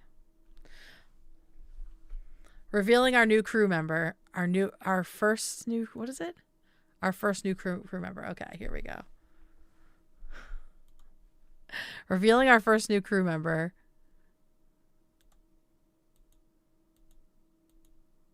Oh, I can't play it. Like. That's so good. Good job. Good job, H3. 5-2 Queens Rise. Damn, chat is short as fuck. I thought it would be Fat Love. Rickroll, that's such a classic. I haven't gotten Rickrolled in so long. I definitely would have gotten, that would have definitely got me. I'm so gullible. My mom has an assignment for her students to do writing what they do if they were 15 feet tall. And one year a girl asked if she would need a tampon or a whole roll of toilet paper when she had her period. Smart. Never gonna give, never gonna give. Wait, no new crew member? I knew it. I'm seething till Monday. Yeah. There have been a lot of really funny guesses, and I have compiled them for Monday. So we will check it out on Monday for sure. Fuck, what were we even doing? Oh, 3 feet tall or 9 feet tall. Okay. It seems like the majority say 3 feet tall, which is interesting. I don't know. I feel like 9 feet tall does also come with more health complications, right? All right. Next question. Next question.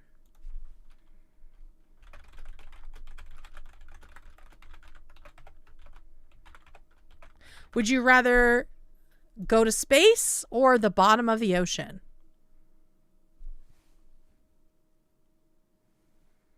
Oh, that's why Gabe said it. Aw.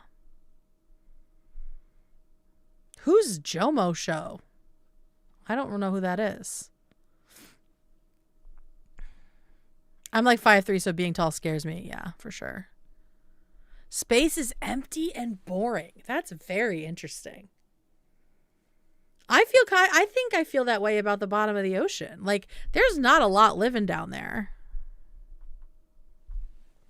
For some reason, I would be a lot more scared to be under the ocean. I don't know why. Like, either of them would kill me immediately, right? But something about it feels more suffocating. I don't know why.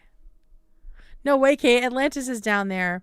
Jomo Show was Jarrell. Oh. He's not a Fallen fan? That was somebody else? There's too many.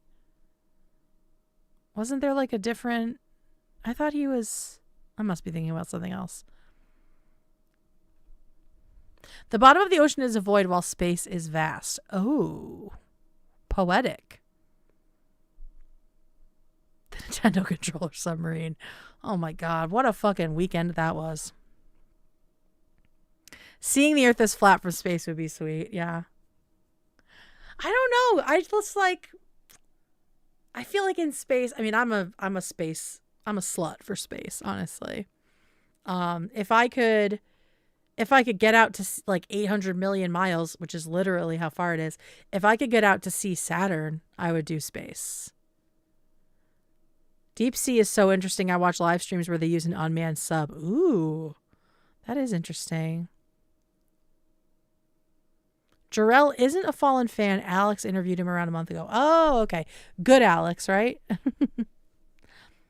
I feel like we've been to space. The weird thing is when people say we know more about space than we do about the bottom of the ocean. Like, that doesn't seem possible to me because the ocean is finite and space is infinite. How do we know how much we know about space? So, like, when people say that, it just feels like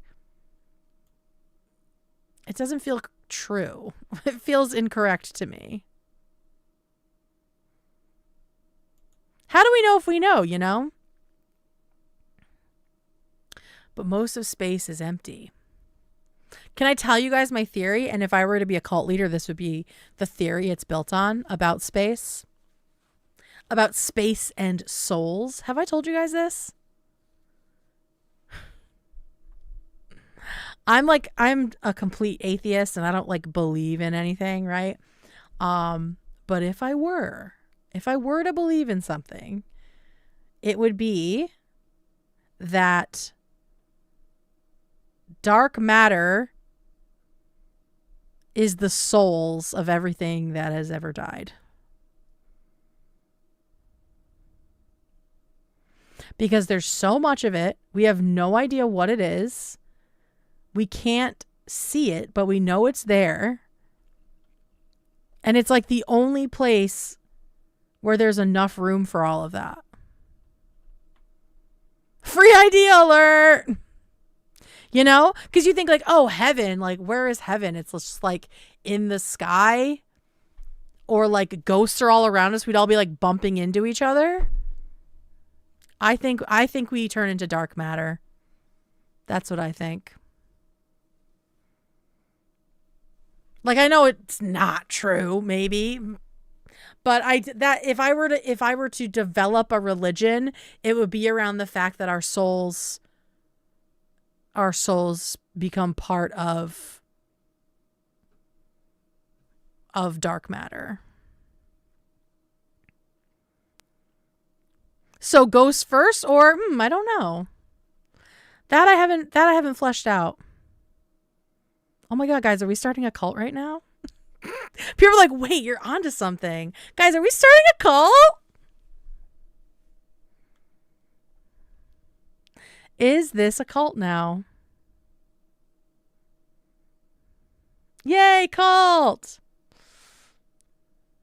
Energy has to be transferred. It can't just vanish. I mean, that's facts, right? Does our consciousness count as energy? It feels like it should. This has always been a cult. Fair. Valid. The Clamolites.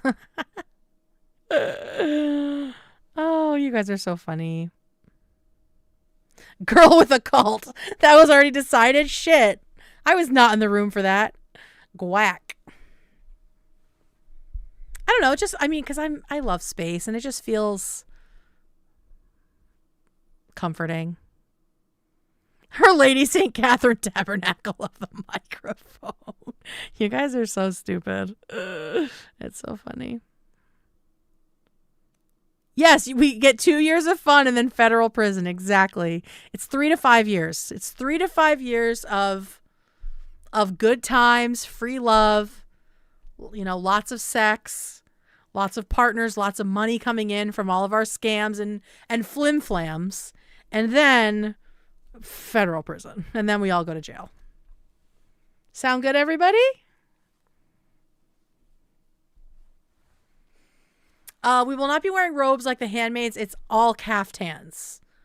All caftans, no bras. Have you read the book The Existential Pagan? I haven't. That sounds interesting. Glittery, beautiful caftans.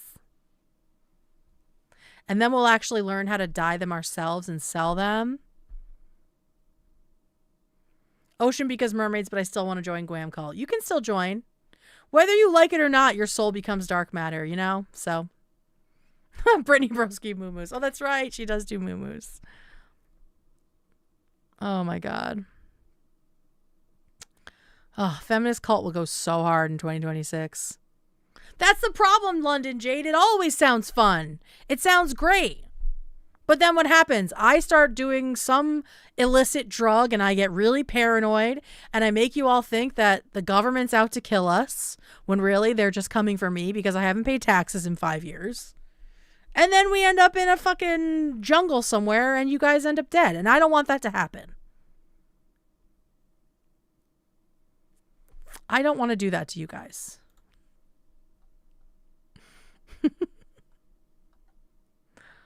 Oh no, my alert boxes are off. Vicky says, thank you, Vicky, for your gift. After so long watching you, I've realized I'm obsessed with the sound of your keyboard. What brand is it? Please, I have to know. This is a CyberPower PC keyboard. It came with my PC. I actually really want to get like creamier switches. So that might be happening soon. I like the softer sound. Tippy tap, tippy tap. Yeah, sadly I don't have my colorful keyboard anymore. That thing was not great quality. But thank you. I am hopeful that the sounds will get even better. Because I like the really creamy sounds. So I got to work on that. Can we learn how to use swords? Yeah. We will definitely have like a self-defense class, of course. No poop knives. We will be growing our own food. You know, the whole thing. It's going to be a utopia until we all go to federal prison. And maybe that's the secret of the cult, is you tell everyone up front, look, we're going to have a great time.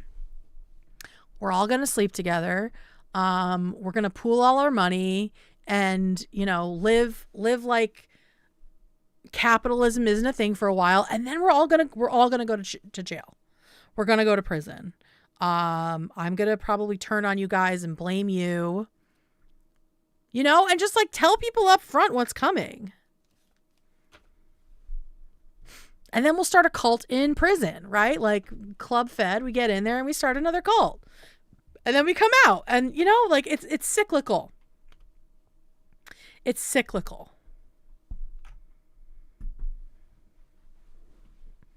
It'll be wicked cool and fun till it's not. Exactly. That's literally every cult documentary.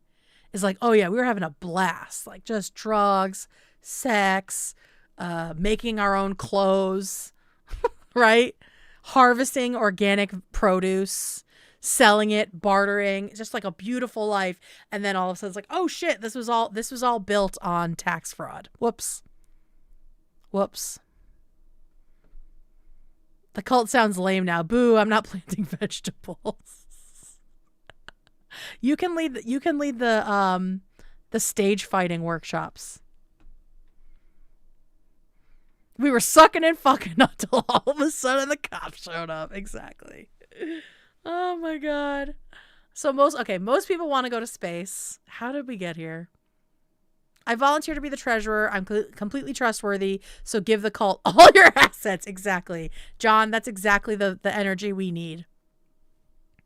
Weed farmer, we love that. Do we have a special juice? I don't want to go to prison. Well, sorry, you're going to prison. Sorry. We're all in. This chat will be read by federal agents one day. Okay, next question.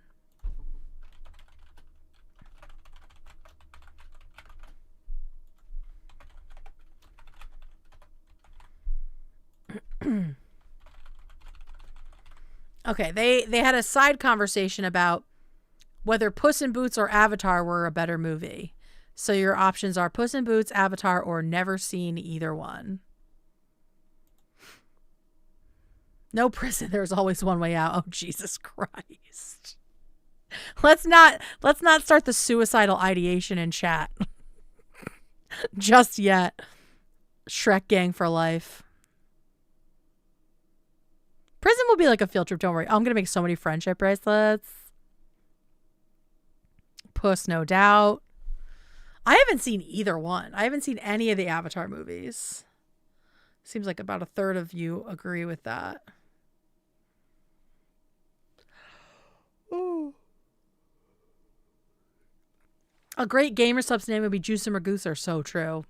I say that all the time too. I've been an Avatar hater since the 6th grade. Never seen it like Ethan. I don't know. There's apparently multiple avatars. What flavor Kool-Aid? I mean, red is the flavor, right? The red is the moment. Puss in Boots has a better universe. I would agree with that for sure. I love the Shrek movies. If I get sweet Nikes, I'll do whatever, really. I've seen the first. It was fine. Yeah, I mean, yeah, I have seen neither, but if I were to sit down and watch one, it'd probably be Puss in Boots because I've enjoyed the Shrek movies. So yeah, that was a good one. Okay, this next one, You can answer while you're doing this poll, which is a very important poll, obviously. What animal would you be? I thought it was so sweet that Gabe said he would be a parrot. I don't think I've ever heard someone pick parrot. That was so sweet. And honestly, so perfect for Gabe because he repeats things, right? Like, who the fuck is Uncle Gabe? I am not a psychopath. Like, he is a little bit parody, right? Like in real life. So I just thought that was perfect. But what animal would you be? Sound off in the chat. Mantis shrimp. What the fuck is that? I'm going to look that up right now. Woo, that is cool. Ooh, that's pretty.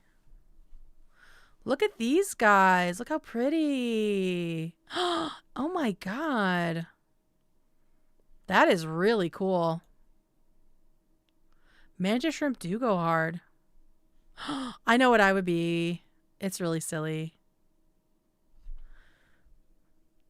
Can I tell you my first thought, which I don't think that I don't know if I would actually stick with this, is a tardigrade.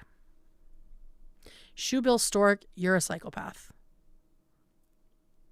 I think I would be a tardigrade because they live forever and they travel across the universe. What the fuck is that, girl? I'll show you. Oh my God, they're so fat and cute. They're these little tiny, they're like little microscopic. You guys are gonna think I'm so stupid. They're these little microscopic guys. But the way they move is really cute. Let me see if I can get a video of them. They're much cuter on video. But they've come from asteroids and shit. Girl, you want to be a Gatorade?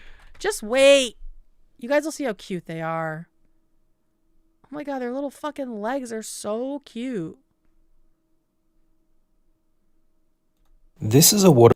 They call them water bears, okay? So, shut up. This is a water bear under the microscope, and this is what one looks like when it is carrying eggs. Oh my God, this look. water bear will soon give birth. To do this, it sheds its skin and lays the eggs at the same time. The eggs will continue to develop inside the skin, and now they are ready to hatch. That's a This fucking water bear skin. faces its first challenge. It is having difficulty finding the exit. After a bit of a struggle, Ew, oh this my water bear turns around and I it didn't finds its expect way it out to the be only a exit birth in one. this skin. They're just supposed to be cute.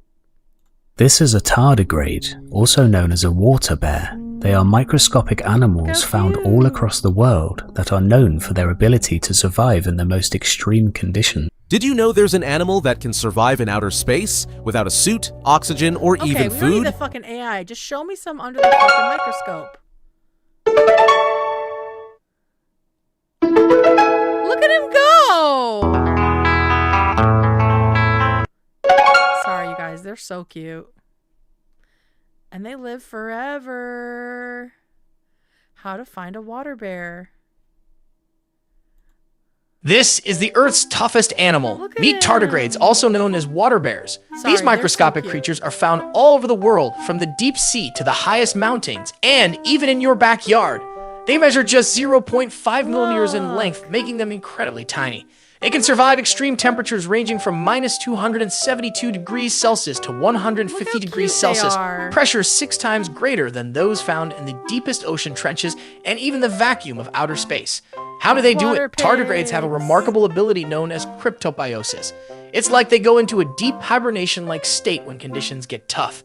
They curl up, lose most of their water. Yeah, there's like a whole thing. I think they did it on the Cosmos with Neil deGrasse Tyson. They talk about tardigrades and how they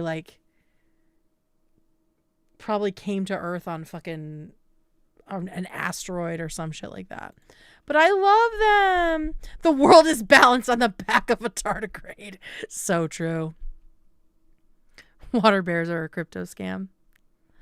My dog says she would look up Wonder Puss with a coconut. It's incredible. know what that means, so I'm nervous to look that up, and I don't recognize your name. With peace and love. Okay, let's see what the real. Let's look up the real. What other people are saying. I'm getting itchy. Harp seal is a good one. Dolphin is obviously my. Dolphin is probably my real guess, like my daily guess. But I thought of tardigrade because I saw the mantis shrimp. The 3 animal personality test. No, should we do that?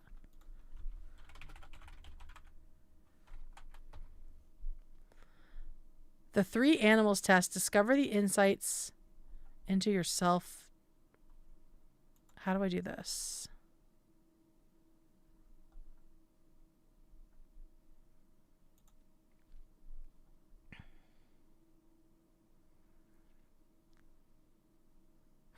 All right, let's do this. All right. Discover how people see you and who you are really. Oh, there's my email address. Hit me up, guys. Instructions. I don't know if this is right. Let me go back to the other one. The medium one looked better. Don't overthink it. All right. Just say the very first one that pops into your head. What animal first comes to mind when you think about yourself? Oh, this is stupid. Where is it? Leaked. Doxed. They are cool, can be starved of oxygen and food, and survive high pressure underwater. Wait, who is? Koalas all have chlamydia? Being a manatee would be the shit. All right, I guess we're not doing the animal thing. Maybe another time. Working sheepdog. ADHD compatible. That's good. Members perk. Yeah, I just gave that perk to everyone. Emailing her pics of wonder pusses. Thank you. Thank you so much. All right. I think there was another Gabe question. Oh, what would your 3 wishes be? Or give us a 1 wish. Like if a genie came to you and you got 3 wishes, what would they be? I will say that the first one that comes to mind, I cannot say on here because I will be investigated.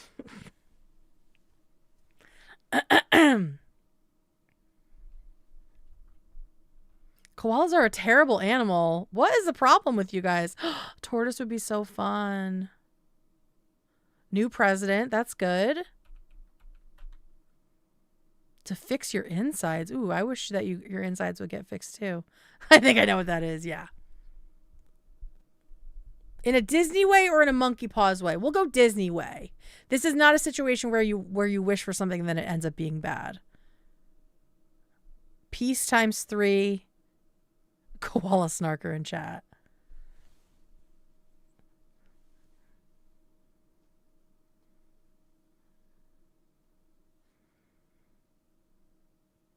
Let's see. What else would I want? Yeah, world peace for sure. I just want everyone to be cool. I want everyone to have enough money. I want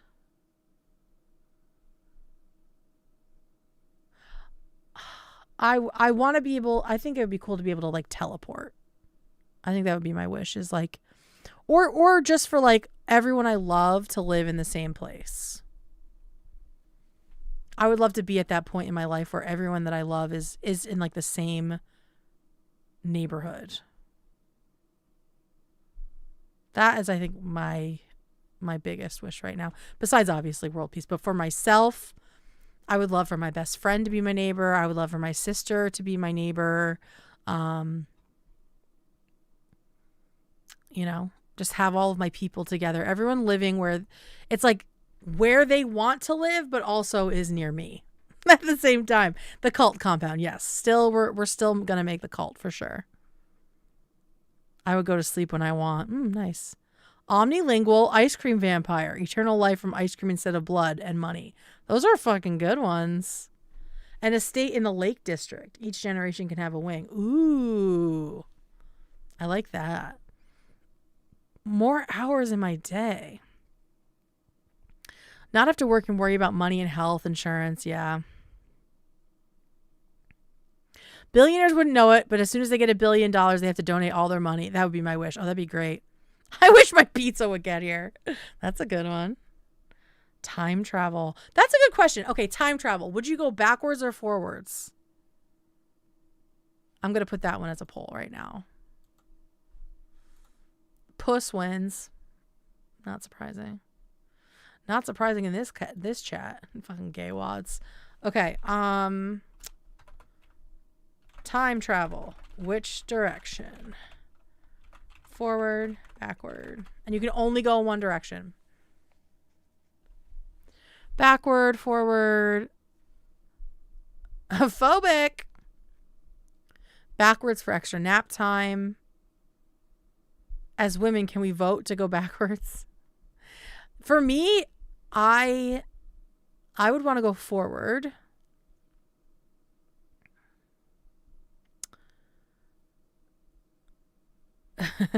I hate the time travel question because I become a friend that's too woke. Yeah. I mean, I wouldn't want to live in the past. I think I'd just like to like observe it, but I want to see how it all ends. So I'd want to go forward. I want to know what happens to humanity. Like all the way to the end. I want to know what takes us out. You know, like I want to know how it ends. I want to know if it gets better, like what happens, but just in the end, like what comes of us, you know? Kate on her journey to dark matter. Hell yeah. That's such a cult leader thing to say. Well, listen, tonight's all about the cult, I guess. 4, because I'm not cut out for slavery. Amen. We implode, right? Like actually, or just people? Well, I don't know. Does humanity end before the world ends? I don't know. And someone said this gives you anxiety. Like I understand that, but there's also, to me, there's nothing we can do about it, right? Like it's hard for me to feel I am a very anxious person and I'm scared of death and all that. But there's something about that kind of like existential ending where I'm like literally not in my hands, right? Like it's like when I get on an airplane, I'm not scared of flying because I'm like, there is literally nothing I could do if something happened right now, you know? So that's how I feel. In time travel, though, would you do the deed and end baby Hitler? Always thought that was such a tricky question. I mean, I guess so. I mean, I don't know if I could kill a baby. Like, that's what's hard. I'd be the dad that stepped up. I would raise him right. Yeah, I don't know. So I think I would go forward. Wow, yeah, 50-50.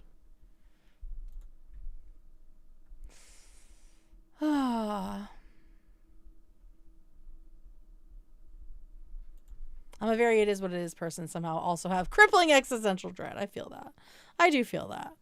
Well, I think that's kind of it. I mean, the rest of it was just Marvel Rivals, which, like that drama, which, like I said,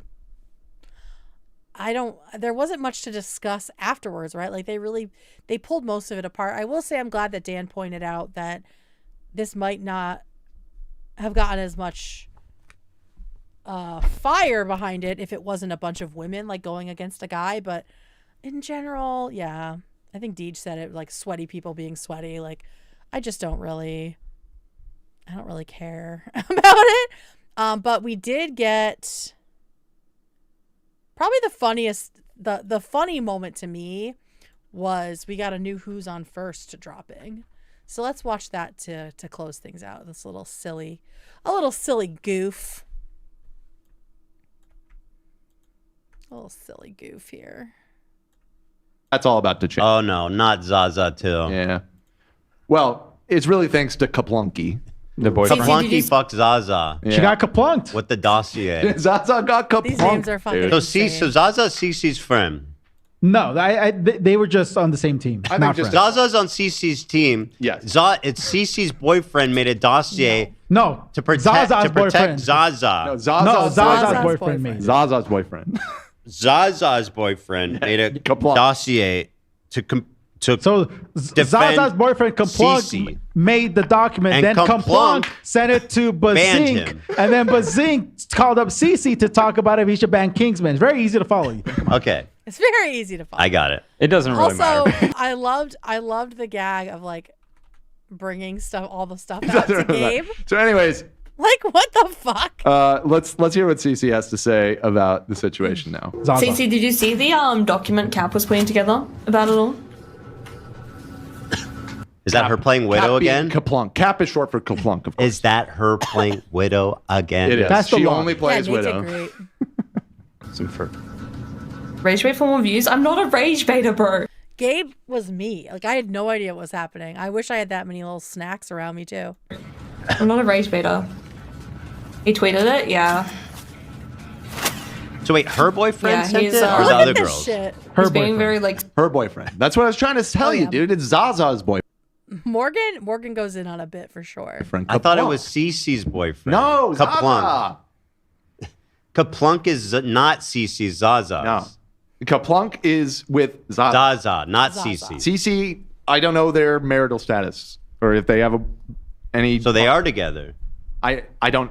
Who? You said that you don't know who's their on marital first? status.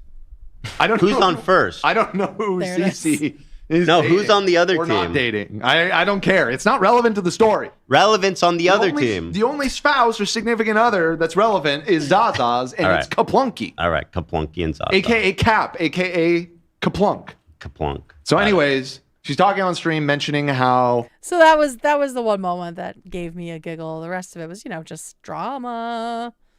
Nate explained it well on his stream. Ethan is just a wrecking ball. I literally listened to this segment at the mall and was zoned the fuck out. There are malls still? Slop is saying Cece hates men. Okay. ZZ Zaza Kaplunky. It's so silly. It's so silly. Okay, well, and I guess we have this little final bit, kind of a cliffhanger that of Ethan at the very end of the episode talking about what's coming next week. Bunch of stuff to get to, but unfortunately, we're gonna have to hold those till Monday. Which, by the way, reminder, remind me. super exciting, big thing coming on Monday. Yes. Final guesses for what's coming on Stay Monday. tuned on Drop 'em Monday. in the Big Titty things chat. are happening. Really exciting stuff. But until then, What the fuck just happened? enjoy the weekend. Space Pony, congratulations on leveling up. Oh yeah, the merch drop. Breathe the air, smell the flowers. You know what we should say is stay warm, especially if you are on the eastern half of the United States of America, because there is a massive. Massive storm coming. 2 new members and a new show. It has to be Harley, right? People are guessing Harley a lot. I'm not sure why. I mean, he's fucking awesome, right? But I wonder what it is about Harley that makes them think it's him. Maybe they start their cult. Maybe they start their cult. I think Harley outed himself. Oh, is that why? Rich and Harley. Oh, yeah. Rich was like, shh. Gotta be Harley because he said he had a new job. He had a clip saying he has a new job. He's the most frequent guest. Gotcha. Okay. Harley equals hot and funny. Ooh. Wait, Ian and Anissa as the new crew members? Harley and Nicole. Oh, yeah. I saw people talking about Nicole and saying it would be like a good backfill for Olivia. Would climb Harley like a tree. Not going to lie. I hope it's him. I'm just a pleb member, so I can continue to support the Guam, AB, and Love channels. Well, thank you, Katie. I appreciate that. Thank you so much. I appreciate that. I miss Olivia too, but I'm excited for her next steps, I think that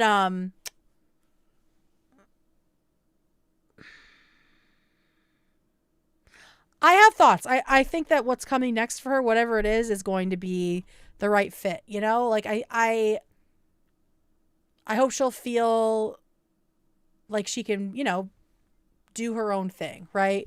I think she was feeling really conflicted at H3 because she was getting so much heat. And I hope with this new thing, she'll be able to just be free. And I think that's more important than staying somewhere because you liked it, you know?